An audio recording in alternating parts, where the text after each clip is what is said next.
Sir, unusual ho ba daw itong sunod-sunod na bagyo na tumama sa atin? Sabi nga po yan ng NASA. Tama ba yung kanilang assessment?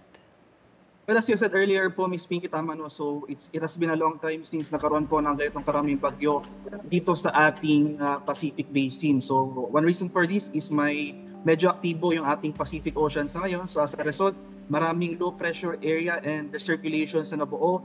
And given na favorable yung ating conditions sa ating environment, ay nag-develop po itong mga weather disturbances na ito into tropical cyclones na naka-apekto sa ating bansa in the past weeks. So sa madaling paliwanag, sir, bakit ho ito nangyayari?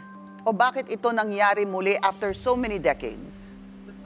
Yes po, so given the activity of the Pacific Ocean, so with favorable conditions po, sunod-sunod po yung mga bagyong tumama dito sa Philippine Area of Responsibility. At inasa na po natin for the past days itong si Ophel naka-apekto dito sa area ng Northern Luzon. At patuloy natin minomonitor itong si Pepito na inaasa nga natin possible mag-intensify further or not ruling out the possibility of intensification into a super typhoon prior to landfall dito sa eastern section ng Central or Southern Luzon. Na sabi nyo nga si Ophel, wala na o paalis na. Itong si Ophel, pagkatapos ito namang si Pepito ay mukhang lumalakas pa. So ano ho ang latest? Meron kaming latest mula sa Pag-asa as of 5 p.m. Is there an update kung nasaan na po si Pepito? So yung latest update pa rin po natin yung Tropical Cyclone Bulletin issued as of 5 p.m. today. Latest location po natin as of 4 p.m. ay nasa layong 465 kilometers silangan ng Iwan Eastern Samar. Isa pa rin itong typhoon na patuloy na lumalakas. At sa kasalukuyan, may taglay na lakas ng hangin na malapit sa gitna na umaabot ng 150 kilometers per hour and pagbukso na umaabot ng 185 kilometers per hour. Sa kasalukuyan, Ms. Pinky, gumagalaw ito west-northwestward sa bilis sa 30 kilometers per hour. At ilang areas na ng Luzon and Visayas, may nakatasa po tayong signal number 1 and signal number 2. Opo. Sir, yung 30 kilometers per hour, medyo mabilis ho yung kanyang galaw. Ano po? Opo, so para sa isang bagyo, may kabilisan yung movement na 30 kilometers per hour, Ms. Pinky. Okay. At gaano po katindi itong si Pepito? Kumpara sa mga nagdaang bagyo, ano ho ang dapat nating asahan kay Pepito? We're more or less comparing it to Ophel po, no? So if you recall, prior to landfall, si Ophel rapidly intensified into super typhoon category. So more or less the same intensity po ang ating tinitingnan para kay Pepito since inaasahan nga natin or not ruling out the possibility of further rapid intensification into a super typhoon prior to landfall over the eastern sections of Central or Southern Luzon. Sir, pakikwento ho sa amin at ilarawan sa amin yung aming pong maintindihan gaano kabigat ang dala nitong tubig at gaano ho katindi ang hangin. Yes po, so asan po natin as early as today. Starting today, makakaranas tayo ng mga malalakas sa pag-ulan, moderate to heavy rains to some parts of Eastern Visayas and Bicol region. Starting tomorrow and over the weekend, ito yung critical period kasi ito yung area or yung time period kung saan pinakamalapit itong sentro ni Bagyong Pepito sa ating kalupaan. Kaya naasahan natin ang malawakang pag-ulan or itong mga posibleng malawakang pagbaha sa ilang areas ng Bicol region at Eastern Visayas.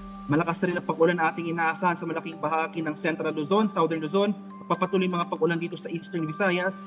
Kaya may kalawakan nga, Ms. Pinky, itong reduce nitong si Bagyong Pepito. Malalakas na hangin as well as malalakas na pag-ulan po ang ating inaasahan, especially nga dito sa eastern section of Southern Luzon and Visayas. Gaano ho katindi yung ulan na na dapat nating asahan, sir? Well, sa ngayon po, at least for the next 24 hours, moderate to heavy rains ang ating inaasahan sa areas of Northern Samar, Eastern Samar, and Sorsogon.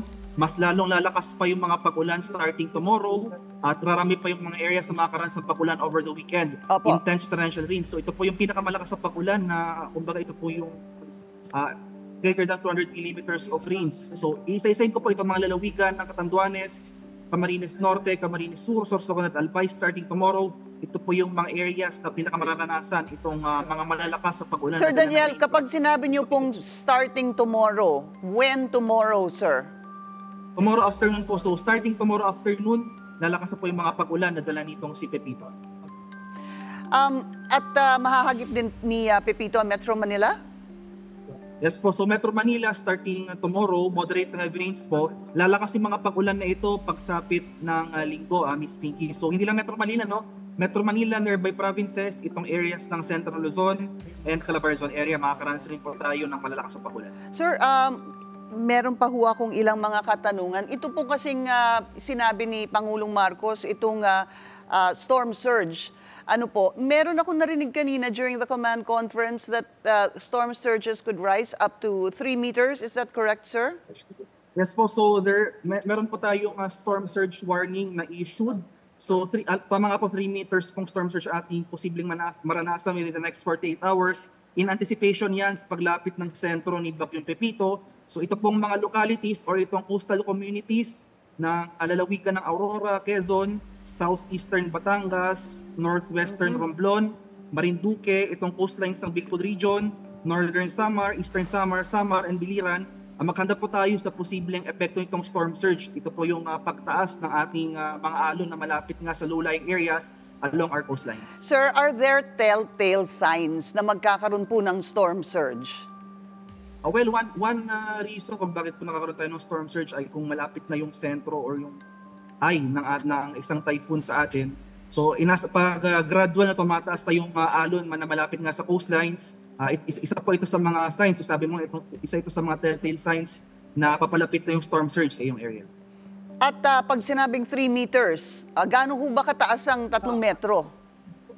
So, ma-imagine po natin halos isang palapag po ng gusali, or more or less, isang palapag po ng gusali itong 3 meters na storm surge. Kaya imagine po natin mismo mapanganib itong hazard na ito. Kaya sa mga nabanggit ko pong areas kanina, kung malapit po tayo sa low-lying or yung mga prone areas sa storm surge, lumikas na po tayo, mag-evacuate na po tayo, preemptive. Gaya po ng sabi ni Pangulong Bongbong Marcos, evacuate tonight. Yun po ang kanyang naging utos during the command conference. Maraming salamat po sa inyo, Pag-asa Weather Specialist Daniel James Villamil.